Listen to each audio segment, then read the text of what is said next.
पनवेलमधील प्रभाग समिती अ कार्यक्षेत्रात असणाऱ्या अनधिकृत फेरीवाल्यांवर महापालिकेने कारवाई करण्याची राष्ट्रवादी काँग्रेस पार्टीची मागणी।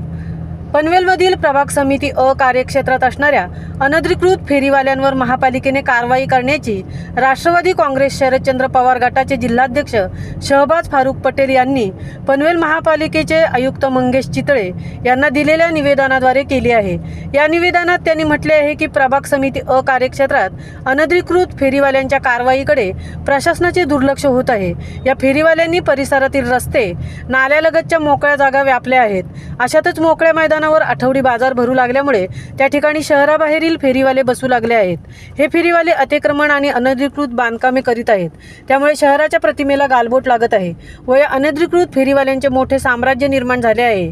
तरी आता या फेरीवाल्यांविरोधात धडक कारवाई करणे गरजेचे असून तातडीने या परिसरातील अनधिकृत फेरीवाल्यांवर पनवेल महापालिकेने योग्य ती कारवाई करावी, अशी मागणी राष्ट्रवादी काँग्रेस शरदचंद्र पवार गटाचे जिल्हाध्यक्ष शहबाज फारुक पटेल यांनी केली आहे।